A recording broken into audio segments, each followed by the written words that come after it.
On my 72nd birthday, my son said, "I'm selling your house. One small room is enough for you." I just smiled and said, "Okay, dear." He didn't know that the house actually belonged to, when he brought the buyers, his face. Good day, dear listeners. It's Clara again. I'm glad you're here with me. Please like this video and listen to my story till the end, and let me know which city you're listening from. That way, I can see how far my story has traveled. People always ask me what it feels like to turn 72. I used to say it felt like finally earning the right to drink your morning coffee while it's still hot, without anyone needing something from you. That was before that Tuesday in October. Before everything I thought I understood about my son turned out to be wrong. My name is Margaret Calloway. Most people call me Maggie. I have lived in the same white house on Birchwood Lane in Dayton, Ohio, for 41 years. My late husband, Frank, built the back porch with his own hands in the summer of 1987. He painted it barn red. I still sit on it every morning, watching the maple tree he planted drop its leaves each fall, and I still think of him every single time. Frank passed in 2019. A stroke, quick and without warning, the way he would have wanted. He always said he'd go out like a light switch, not like a candle. He was right. After the funeral, my son Dennis moved back into town with his wife, Brenda. At first, I was grateful. The house felt too big, too quiet. Dennis helped with repairs. Brenda brought casseroles. They came by on Sundays. For a while, it felt like the family was closing ranks the way families are supposed to after loss. But things have a way of shifting without you noticing. The casseroles stopped. The Sunday visits became shorter. When they did come, Dennis always seemed distracted, his eyes moving through the rooms like he was calculating something. Brenda would stand in the kitchen, running her fingers along the granite countertops as though she were appraising them. I told myself I was imagining things. Old women imagine things. That's what I told myself. The first real signal came in the spring, 8 months before that October Tuesday. Dennis mentioned casually, over the phone, that the housing market in Dayton was incredible right now. I agreed. It was. He then asked, equally casually, whether I had ever thought about simplifying. I said I didn't know what he meant. He said something about how the house was a lot for one person to maintain. I said I managed fine. The conversation moved on, but I did not forget it. Over the summer, there were other small things. Dennis asked me twice if I had updated my will since Frank passed. I told him yes, that Eleanor Voss, my attorney, had handled everything, and it was all in order. He seemed unsatisfied with that answer, but did not push. Brenda once asked, over a glass of wine in my living room, whether I'd considered those lovely senior communities out by the lake. I smiled and said I was quite attached to my maple tree. She smiled back, but her eyes did not. By September, I had started to pay closer attention. I noticed Dennis photographing rooms with his phone when he thought I wasn't looking. I noticed that he began mentioning a man named Gary Sutter, a local developer, in passing. Just Gary this, Gary that. Like the name was supposed to mean something to me. I filed it away quietly.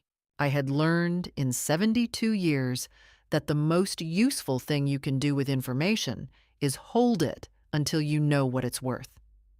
Then came that Tuesday in October. Dennis arrived at 11 in the morning, unannounced. Brenda was with him. They sat down at my kitchen table. My kitchen table, where Frank and I had eaten 30 years of dinners. And Dennis folded his hands and looked at me with that particular expression I recognized from when he was a teenager, about to tell me something he'd already decided. "Mom," he said, "I've been thinking about this for a long time, and I think it's time to be honest with you. This house is too much. It's too big, too expensive to keep up, and frankly, it's sitting on real estate that could change both our lives." He paused. "I'm going to sell it. You'll have more than enough for a nice room somewhere. You don't need all of this."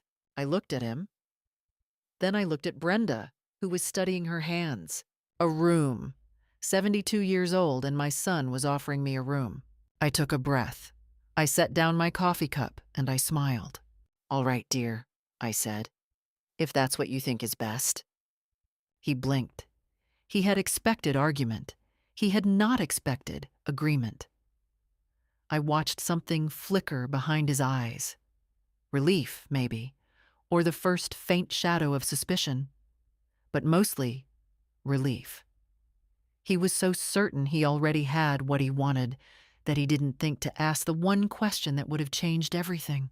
He did not ask whose name was actually on the deed. After Dennis and Brenda left, I sat at that kitchen table for a long time without moving. The coffee went cold. The maple tree outside the window stood still in the gray October air, and I watched it and thought about Frank. And I thought about everything 41 years in one house means. The height marks penciled on the door frame when Dennis was growing up. The window Frank replaced twice because we always bought cheap. The root cellar where I still kept jars of tomato preserves from last summer's garden. I thought about all of it, and I let myself feel afraid. I think it's important to let yourself feel afraid when the situation calls for it. People act like fear is weakness. It isn't. Fear is information. It tells you exactly how much something matters to you. And I was afraid. Not because Dennis could actually do what he said. I already knew he couldn't. Not without a fight he hadn't planned for. But because something had broken that morning that could not be repaired. My son had sat at my kitchen table and looked me in the face and told me I was a problem to be solved. That he had been moving toward this moment for months, possibly longer, while I made him coffee and asked about his work, and pretended not to see the way his eyes measured my walls. That fear, the fear of having been so thoroughly underestimated by your own child, that was what sat with me at that table. I gave myself until sunset to be afraid. Then I got up, washed the cups, and made a list. Frank always said I was the planner in our marriage. He was the builder, the fixer, the man who could look at a broken thing and know intuitively what it needed. But I was the one who thought 3 steps ahead. I had run the household finances for 4 decades. I had managed Frank's medical care in his last 2 years when the small TIAs started and he stopped being able to keep track. I was not, despite what Dennis seemed to believe, a woman who could be managed. The first thing I wrote on my list was Eleanor Voss. Eleanor had been our family attorney since 1998. She had handled Frank's estate after he died, had updated my will and trust documents, had advised me quietly and carefully through every legal matter I had faced in the past 30 years. More importantly, she was sharp, methodical, and completely outside Dennis's awareness. He knew I had an attorney. He did not know how much Eleanor and I had discussed, or how recently. The second thing I wrote was, "Confirm the deed." I knew what was on it. Frank and I had taken care of everything, but I needed the documents in my hands, physical copies, in a place Dennis couldn't access. The house on Birchwood Lane was in my name alone, had been since 2017, when Frank and I had done a full estate restructuring on Eleanor's advice after a neighbor of ours lost her home to her son's creditors following a lawsuit. Frank had insisted. "We're not leaving anything to chance," he said. I had never told Dennis about that restructuring. There had been no reason to, until now. The third thing I wrote was, document everything, every conversation, every visit, every photograph Dennis had taken of my rooms. I didn't know yet exactly how I would use it, but I knew I would need it. I had been watching the pattern long enough to understand that what happened that morning was not an isolated moment. It was the surface of something that had been building for a long time, and whatever came next would require evidence, I called Eleanor the following morning. I told her what had happened. She was quiet for a moment. Then she said, "Maggie, how soon can you come in?" I went that Thursday. Eleanor's office was in a brown brick building on 5th Street, the kind of office that had good wood paneling and bad coffee, and made you feel immediately that serious people worked there. She had already pulled my file. She walked me through everything: the deed, the trust structure, Frank's estate records. The house was mine entirely and legally. Dennis had no claim, no co-ownership, no standing to sell anything. The question, Eleanor said carefully, setting down her glasses, is not whether he can do this. He cannot. The question is what you want to do about the fact that he tried. I looked at her.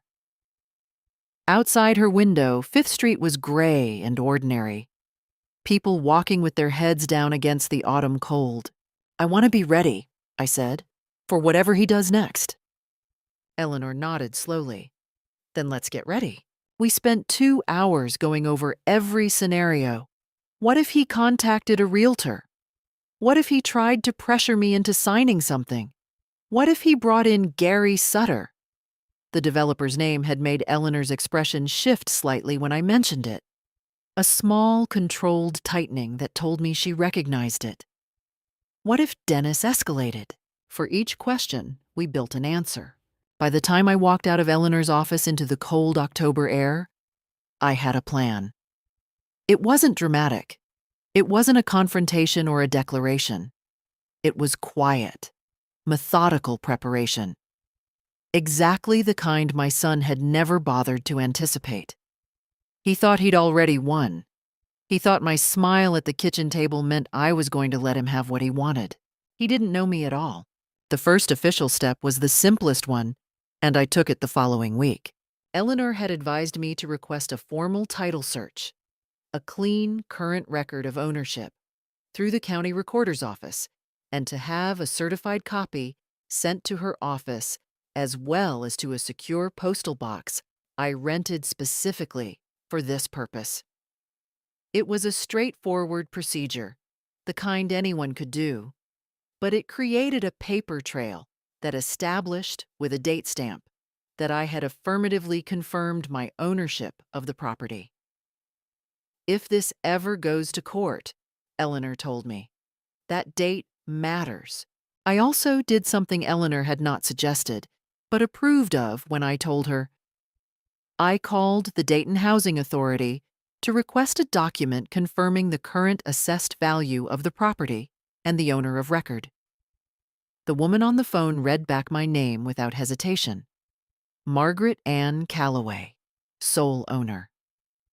I thanked her and wrote down her name in the small notebook I had started keeping in my cardigan pocket. The notebook was becoming important. Each evening, I sat at the kitchen table and wrote down every interaction. The date, the time, what was said, by whom. It sounds perhaps excessive, but I had lived long enough to know that memory is unreliable, and impressions are not evidence. Facts are evidence. Times and dates and direct quotations are evidence. On the Thursday of that week, Dennis called. "Just checking in," he said, in that particular voice he used when he was doing something other than checking in. He asked how I was feeling. He asked whether I'd thought any more about the plan. I told him I was comfortable and that I trusted he would handle things when the time came. He seemed satisfied with that. Before he hung up, he mentioned that he'd been talking to a realtor, a woman named Carol Dempsey at Dayton Premier Realty, and that she was very excited about the Birchwood property. I wrote that down. Carol Dempsey, Dayton Premier Realty. I also noted his exact phrasing, the Birchwood property. Not your house, Mom. Not the house. The Birchwood property. Like it was already an asset in a transaction he'd completed in his head. That same evening, I called Ruth. Ruth Hansen had been my closest friend for 37 years. We had met at a school fundraiser when Dennis and her daughter Kim were in the 3rd grade, and we had stayed close through marriages and losses, and the ordinary accumulation of decades. Ruth was a retired school teacher from Kettering, sharp, funny, and almost constitutionally incapable of keeping secrets from me, while simultaneously being completely trustworthy with the ones that mattered. I told her what was happening. She was quiet for a long moment. "Maggie," she finally said, "that boy has his father's stubbornness and none of his father's sense." I laughed for the first time in 2 weeks. She came over Saturday morning, and we drank coffee on the red porch Frank had built, and I told her everything. Ruth listened in the way she always listened, completely, without interrupting, letting the whole picture form before she said a word. When I finished, she set down her cup and said, "What do you need from me?" "I need a witness," I said. "I need someone who knows what's happening in real time, in case things get difficult." She reached over and patted my hand. "I've been your witness for 37 years, she said. "I'm not going anywhere." The direct evidence came on a Wednesday, 11 days after Dennis's kitchen table announcement. I had suspected it might come by mail. Dennis was old-fashioned enough for that, or maybe Brenda was. I was never entirely sure who was driving this. But it came by email. Dennis had sent it to an address I used for family correspondence, not my primary account. It was from a man named Gary Sutter, the same name Dennis had been casually dropping for months, and Dennis had forwarded it to me, apparently by mistake, or perhaps deliberately, as a form of pressure. Either way, it was now in my inbox. The email from Gary Sutter to Dennis was dated 6 weeks earlier. It outlined a preliminary offer for the Birchwood Lane property. It referenced conversations between Sutter and Dennis going back to the spring. It included language about clearing title and managing family complications, a phrase that made the skin on the back of my hands tighten. And it outlined a proposed timeline for closing that had Dennis receiving a check and the property transferring to Sutter Development, LLC, within 90 days. There was one more line at the bottom of the email. "Dennis, confirm that the property owner is cooperative or advise on alternative approaches. We've handled situations like this before." I read that line 3 times. Then I forwarded the entire email chain to Eleanor Voss. She called me within the hour. Her voice was measured and careful, but I had known Eleanor long enough to hear what was underneath. "Maggie," she said, "this changes things. This isn't just a difficult family conversation anymore. This email shows premeditation, coordination with a third party, and potentially the intent to act against your legal interests without your informed consent. I want you to understand what that means." "It means he planned this," I said. "It means he planned this," she confirmed. I was sitting on the red porch when she called. The maple tree was bare by then, its branches black against the gray November sky. I looked at it for a long time after Eleanor and I finished talking. Frank had planted that tree the year Dennis was born. He had said, the day he put it in the ground, that he wanted Dennis to watch it grow up with him. I wondered if Dennis had any memory of that at all. I closed my notebook. I looked at the bare tree, and I understood, with complete clarity, that there was no version of this that ended with things going back to the way they were. The point of no return was already behind me. The only direction left was forward. Eleanor moved quickly. That was one of the things I had always valued about her. She did not believe in delays, when delays only benefited the other side. Within 3 days of receiving the forwarded email, she had filed a formal notice with the county recorder's office placing a legal hold annotation on the deed to the Birchwood Lane property. It was not a lien, it was a protective notation, a flag that would appear on any title search initiated by a third party. clearly indicating active legal counsel and pending review. It meant that if Carol Dempsey at Dayton Premier Realty ran a standard title check, as any realtor would before proceeding with a listing, she would see it immediately. Any serious buyer would see it. Gary Sutter's people would see it. It was a quiet move, but it had teeth. Eleanor also drafted a formal letter to Dennis, sent by certified mail, advising him in precise legal language that the property at Birchwood Lane was solely owned by Margaret Ann Calloway, that no authorization to list, represent, or negotiate the sale of said property had been granted to any party, and that any further attempts to engage realtors, developers, or buyers regarding said property without the owner's written consent would be treated as tortious interference and potentially elder financial abuse under Ohio Revised Code, Section 2913.02. That letter arrived at Dennis's house on a Friday. He called me that same evening. The voice that called was not the voice that had been checking in.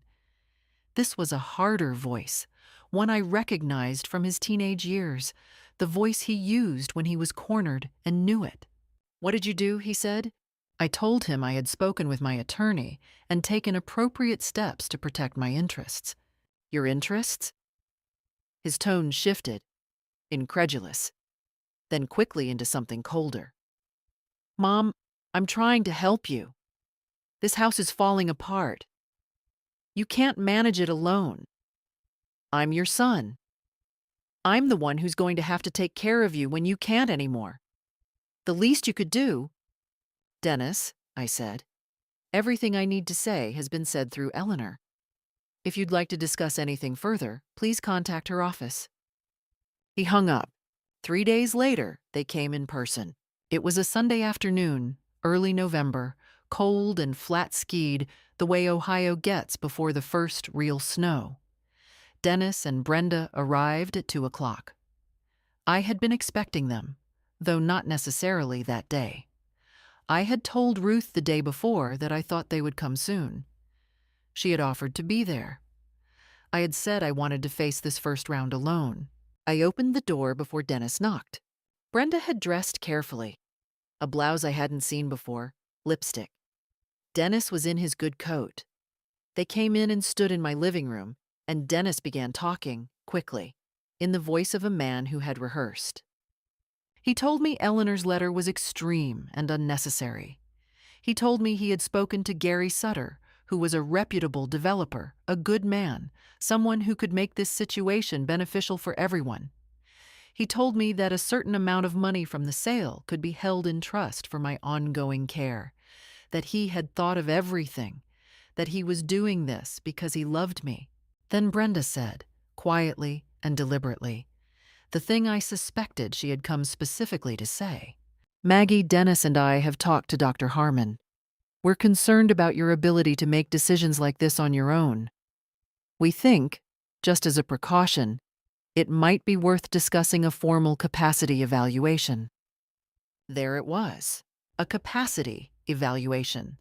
The suggestion that perhaps I was no longer mentally fit to manage my own affairs, which would, if successful, allow them to pursue guardianship or a power of attorney, which would give them legal authority over my decisions, including decisions about property. I looked at Brenda for a long moment. Then I looked at Dennis. "I spoke to Dr. Harmon myself last week," I said. "Routine annual checkup. She gave me a clean bill of health. I'll have her office send a summary to Eleanor if you'd like to have it on record." The silence that followed was complete. Dennis's jaw tightened. Brenda looked at her hands.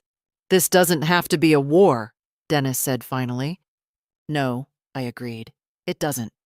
They left 20 minutes later. After they were gone, I sat on the red porch in my winter coat for a long time. The maple tree stood bare and still in the cold. My hands were perfectly steady, but somewhere behind my sternum there was a persistent, low-grade ache. Not quite grief, not quite fear. Something closer to the feeling you get when you finally admit to yourself that a thing you loved is already gone. I gave myself 4 days. I called Ruth. I slept. I tended to the garden's last tasks before winter. I baked the apple cake I made every November. I sat with Frank's photograph on the mantelpiece and told him, out loud, what was happening, the way I always talked to him when things were hard.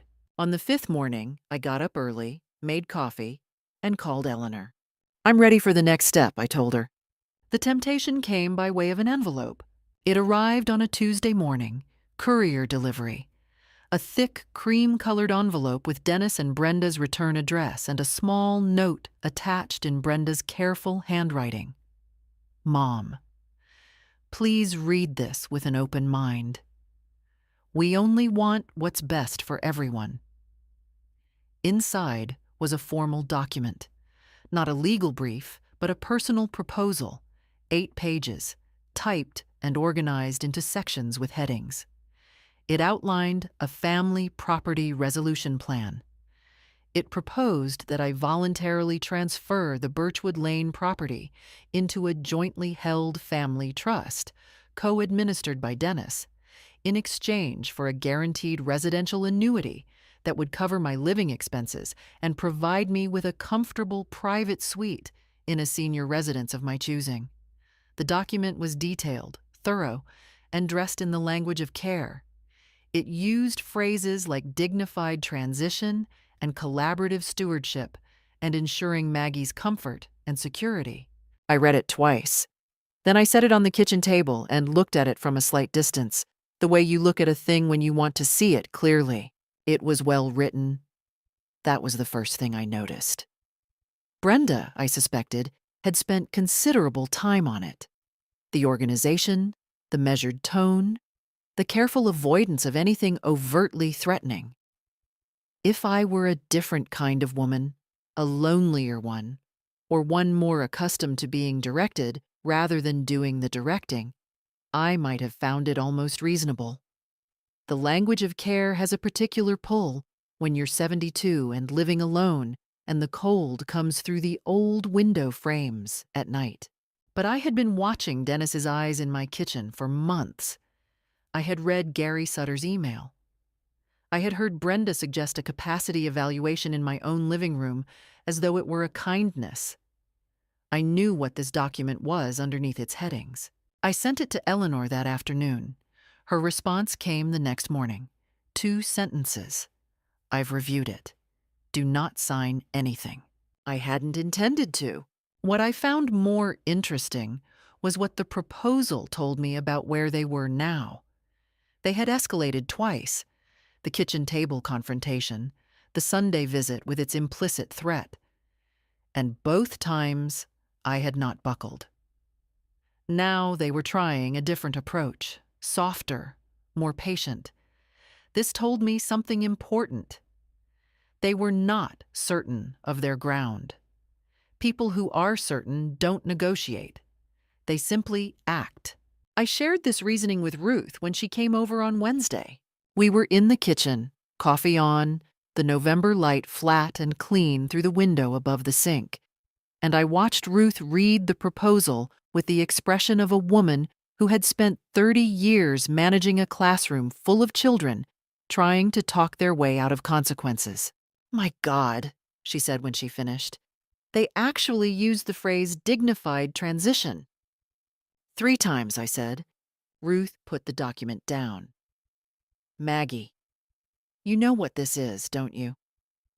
This is what people do when they know they've lost the argument and they're hoping you'll be too tired to keep fighting. They dress it up so it feels like a reasonable solution, and the whole thing depends on you not noticing that you're still losing." I nodded. I had known it from the moment I opened the envelope. But it helped to hear Ruth say it plainly, out loud, in my kitchen, because it confirmed that I was not imagining things, was not being unreasonable, was not the difficult, confused old woman they were counting on me to become. That same week, Ruth did something I hadn't expected and hadn't asked for, but which turned out to matter enormously.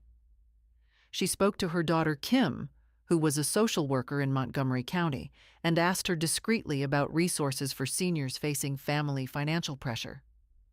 Kim contacted the Montgomery County Adult Protective Services Resource Line on my behalf, not to file a complaint, not yet, but to establish a record that I had sought guidance and to connect me with a senior legal advocacy coordinator named Patricia Owens. I met Patricia for coffee on Friday at a diner on Salem Avenue. She was a compact, direct woman in her late 40s, with reading glasses on a beaded chain and the practiced attention of someone who had heard every version of every story. I told her mine. She listened. When I finished, she asked several precise questions about the email, about the certified letter, about the capacity evaluation suggestion. Then she told me about Ohio's elder financial abuse statutes, about what constituted a pattern of coercive behavior, and about what documentation I should ensure was preserved. She also told me something I hadn't considered. In situations like this, she said, the most important thing is often visibility. When family members believe no one is watching, they tend to escalate. When they understand that their actions are documented, observed, and known to parties outside the family, they frequently recalculate. I thought about that on the drive home. Visibility. I had been quiet and careful, and those were the right instincts. But perhaps it was time to be visible as well. I called Eleanor that evening and told her I wanted to explore one additional step. She listened. She said it was worth considering. Dennis and Brenda were watching, I knew, waiting. They had sent their proposal and were hoping for a sign of softening. They were watching for a crack. I sat on the red porch in the cold and looked at the bare maple tree, and I felt something settle in me. Not coldness exactly, more like clarity. The kind of quiet you feel when you've stopped fighting the situation and simply begun to work through it, step by step, because you know exactly what you're doing and why. I had all the time in the world. They were the ones who were running out of it. They came back on a Saturday in late November, 11 days after the proposal envelope. Dennis called the morning of to say he and Brenda wanted to stop by, that they hoped we could talk like a family, that he missed me, and this whole thing had gotten out of hand. His voice was softer than it had been in weeks. I recognized the register. I had heard it when he was 16 and had broken a window with a baseball and wanted to frame it as an accident rather than carelessness. It was his conciliatory voice, and like everything else about this period, it told me more than he intended. I said they were welcome to come. Ruth offered, again, to be present. I thanked her and said I would call her right after. I wanted to see this clearly, without a buffer. They arrived at 1. Brenda had brought a coffee cake from the bakery on Far Hills Avenue, a gesture that under other circumstances would have been simply kind. They sat down in my living room, and Dennis began. He said he was sorry. He said he had handled things badly, had moved too fast, had not communicated the way he should have. He said he loved me, and that this situation had caused him real grief, that he lay awake at night worrying about me alone in this big house. He said he understood why I'd felt the need to involve an attorney, but that he hoped we could now step back from the legal posture and talk as a family. It was a good performance, I gave it that. I sat in Frank's chair. I always sit in Frank's chair when I need to feel steady. And I listened to all of it, and I said, when he finished, "Dennis, I appreciate that. I do." Then Brenda leaned forward slightly in that way she had, chin tilted, voice measured. "Maggie, we want to be honest with you, because we love you." She paused. "We've spoken to a family law attorney, and what we've been told is that a petition for guardianship, given the circumstances, your age, living alone, some of the concerns we've raised about judgment and decision-making, It's a process that's available to us. We're not saying we want to go that route. Another pause. But it's something the court would have to evaluate. And that process, the evaluation, the hearings, it can be very stressful for the person being assessed. Very public. We would hate for you to have to go through that. There it was, wrapped in 4 layers of concern and softness. But there it was, a threat. I looked at Brenda. I looked at Dennis, who was looking at the floor. I thought about the coffee cake on the kitchen counter, and about how someone had taken the time to buy it and carry it here and set it out as a prop in this scene. I thought about Frank's chair under me, solid and familiar. I understand, I said. Maggie, we just need you to trust us. I do understand what you're describing, I said, more deliberately now. And I want you both to understand something. I have a letter from Dr. Harmon documenting my full cognitive and physical health as of November 6th. I have 37 years of financial records showing consistent, competent management of this household and Frank's estate. I have the counsel of Eleanor Voss, who has represented me since 1998. And I have Patricia Owens at Montgomery County Adult Protective Services, who is familiar with this situation. I let that land. A guardianship petition filed against a woman with that record, represented by that attorney, with that documentation, and with an active APS contact. That would be a very difficult case to make, and a very public one. For everyone. The room was quiet. Dennis looked up from the floor. His face had changed. The performance was over. You've really thought all this through, he said, and the bitterness in it was naked. I've had time, I said. They left shortly after. Dennis didn't say goodbye. Brenda paused at the door and said, quietly, "This didn't have to be this way." I didn't answer. After the door closed, I stood in the hallway for a moment. My heart was beating faster than I would have liked. I won't pretend I was entirely unmoved. There is something specifically terrible about being threatened by your own child in your own home. Something that no amount of preparation fully insulates you from. The threat of public hearings, of being evaluated and assessed, and found wanting. It pressed on something old and vulnerable in me. But then I felt the fear sharpen into something else. I thought of the Gary Sutter email and managing family complications. I thought of Brenda's fingers on my kitchen countertops.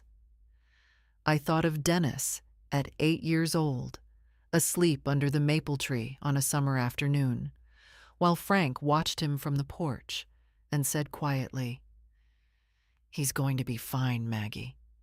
He just needs time." What a different kind of fine he had found. The fear settled into determination. I went to Frank's chair and sat in it again, and I thought clearly, and I picked up the phone and called Eleanor. "They just left," I said. "It's time to move." Eleanor had been ready for 2 weeks. The meeting was scheduled for a Wednesday, which seemed appropriate somehow. A middle-of-the-week kind of reckoning, nothing dramatic in its timing, just the ordinary machinery of consequence finally engaging. Eleanor had arranged for it to be held in the conference room of her office on 5th Street. She had notified Dennis, through formal written communication, that his presence was requested regarding the property at Birchwood Lane and matters pertaining to his communications with Gary Sutter and Dayton Premier Realty. She had kept the language neutral and procedural. She had not told him who else would be there. I arrived 20 minutes early. Eleanor was already in the conference room. Ruth was there too. I had asked her to come, and she had dressed as though she were going to a parent-teacher conference she intended to win. Patricia Owens joined us at 10 past the hour, and, at my request, Eleanor had also contacted the Dayton office of Ohio's Attorney General Consumer Protection Division, who had sent a representative, a quiet, careful young man named Daniel Ferris, who sat at the end of the table with a notepad and said almost nothing. Dennis and Brenda arrived together at 10:30. They saw the room. They saw Ruth. They saw Patricia Owens. They saw Daniel Ferris with his notepad and his neutral expression. I watched Dennis's face move through 3 or 4 different versions of itself in the space of about 2 seconds. Brenda stopped in the doorway as though the room had changed into something she hadn't agreed to enter.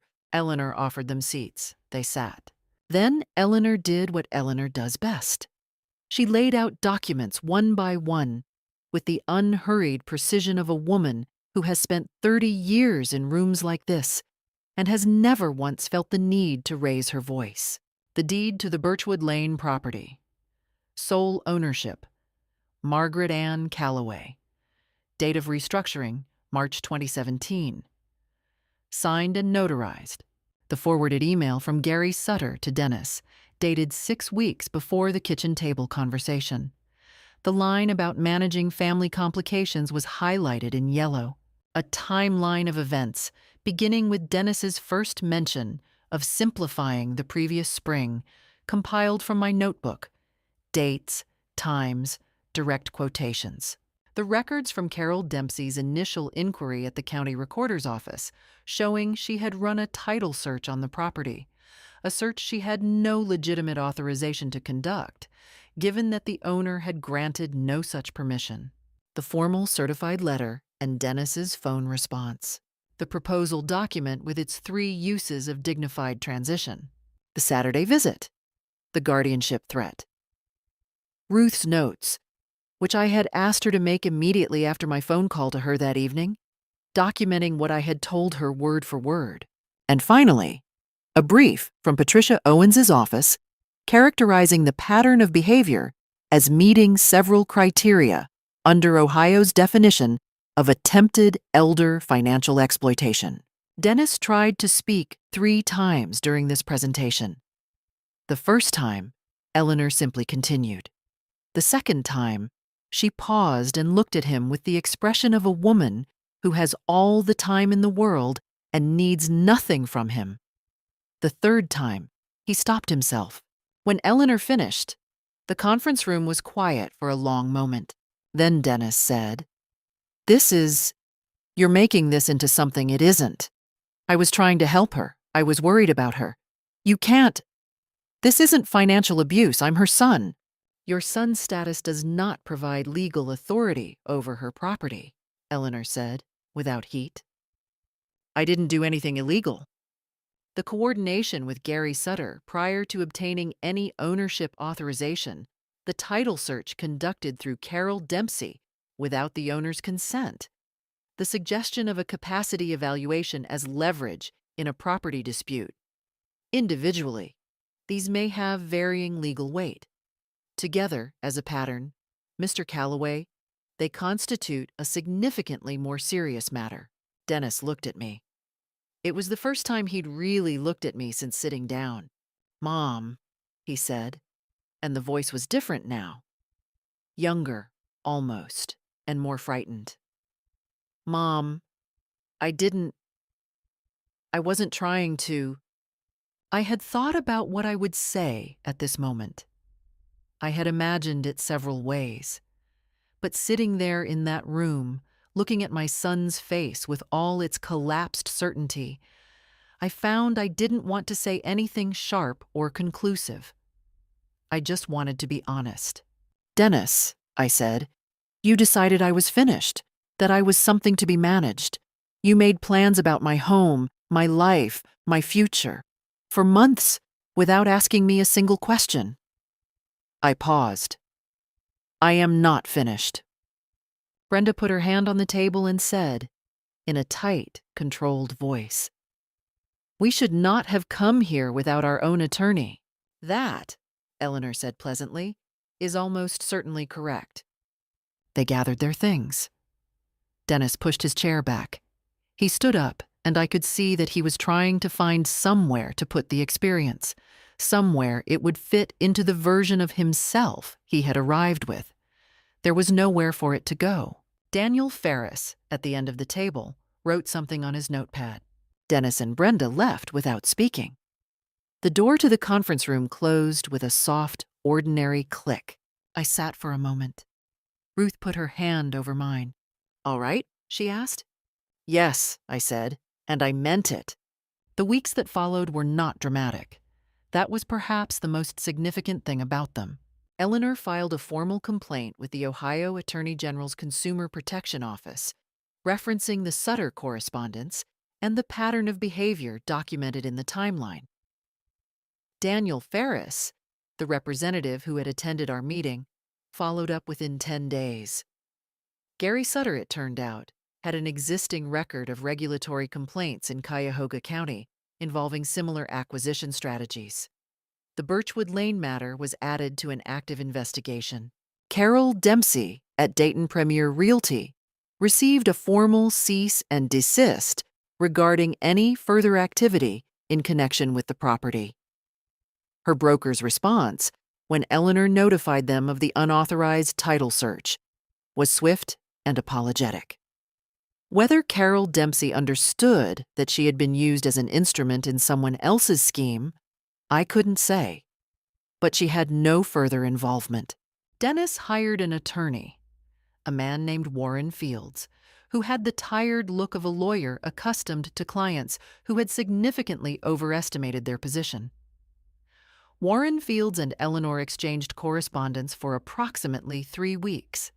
Then he stopped responding on Dennis's behalf, which Eleanor told me typically indicated that the client had been advised to cease and desist on their own recognizance. The guardianship threat dissolved entirely. Patricia Owens had been correct. Visibility changed the calculus completely.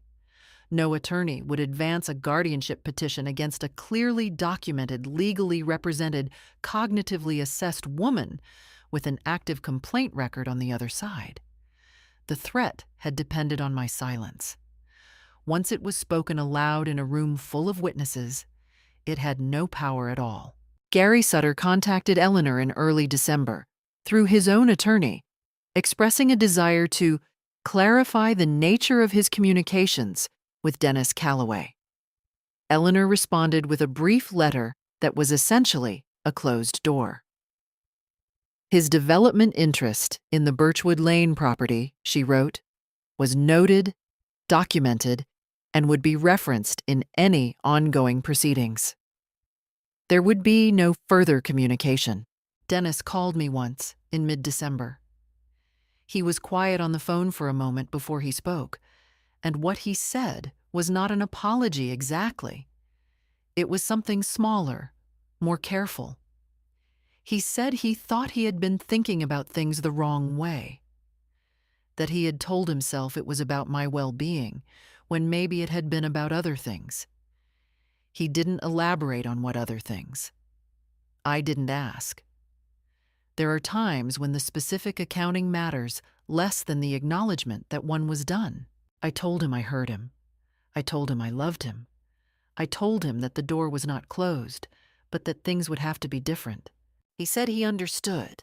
I didn't know whether that was true, but I knew it was the most honest conversation we'd had in a long time, possibly in years, and I decided to count it for what it was. The formal outcomes were clear. My ownership of the Birchwood Lane property was fully confirmed, legally annotated, and registered with the county in a way that would make any future unauthorized attempts immediately and visibly actionable. The Attorney General's inquiry continued, and while I was not the primary focus of it, my documentation had contributed to a broader case. Patricia Owens at APS closed my referral file with a notation of satisfactory resolution. Eleanor sent me a brief letter at year's end. It said, among other things, "Maggie, in 30 years of practice, I have rarely seen a client handle a situation like this with more clarity, more patience, and more strategic discipline. You should be proud." I folded the letter and put it in the cedar box on my dresser, where I kept Frank's letters. The house on Birchwood Lane was mine. It had always been mine. But now It was mine in a way that had been tested and confirmed and documented in every form that mattered. No one would question it again. I sat on the red porch on a cold December evening, wrapped in the quilt Frank's mother had made, and I looked at the bare maple tree and the stars appearing one by one above Birchwood Lane, and I felt something I want to try to describe accurately. Because I think it matters. I did not feel triumphant. I felt solid. Like a house after it has been reinforced from the foundation up. Unmovable. I picked up my coffee cup. It was still hot. The new year came quietly, the way good things often do. In January, I hired a young man named Tomas from the neighborhood to help with the heavier maintenance work. The gutters, the roof inspection, the basement windows that had needed recaulking since October. He was 23, studying construction management at Sinclair, and he had the patient, careful quality of someone who took seriously the idea that a thing worth doing was worth doing right. Frank would have liked him. We developed an easy working rhythm. He would come Saturdays. I would make coffee, and we would discuss what needed doing the way two professionals discuss a shared project. The house on Birchwood Lane had never been in better order. Eleanor had suggested, and I had agreed, that it was worth updating the formal estate documents to ensure complete clarity about the future disposition of the property. I spent a morning with her in February going over the revised trust structure.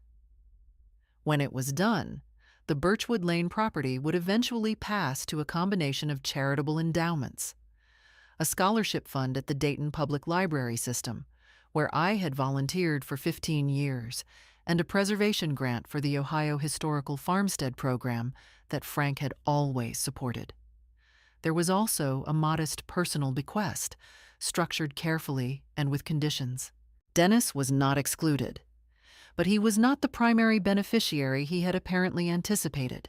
Ruth and I resumed our regular Thursday morning coffees at the kitchen table, which we had let lapse during the difficult months when every conversation had been dominated by the crisis. We talked about her grandchildren, about the book club we both attended at the library, about the particular quality of Dayton winter light that we had, over decades, come to find genuinely beautiful rather than merely endurable. It felt like coming back to myself. I also began, that spring, to write, not a memoir exactly. I was not ready for that, and may never be.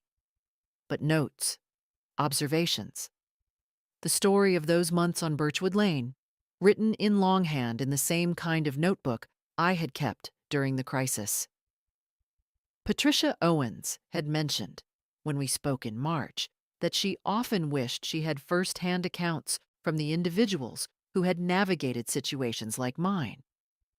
Not as legal documents, but as human documents, the kind that might help someone else recognize what was happening to them before it went too far. I thought about that. As for Dennis and Brenda, I know what you're wondering, and I will tell you honestly. Dennis lost his position at the logistics company where he'd worked for 9 years in the spring, part of a broader restructuring that had nothing to do with our situation. He was not, as far as I knew, targeted or punished because of it. It was genuinely coincidental.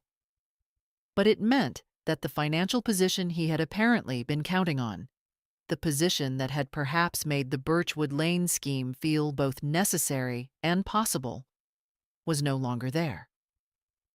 He spent several months looking for work. It was a difficult period for him.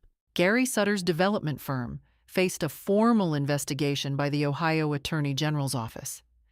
3 other property owners in the region came forward with similar accounts of coordinated pressure campaigns targeting older adults with valuable real estate.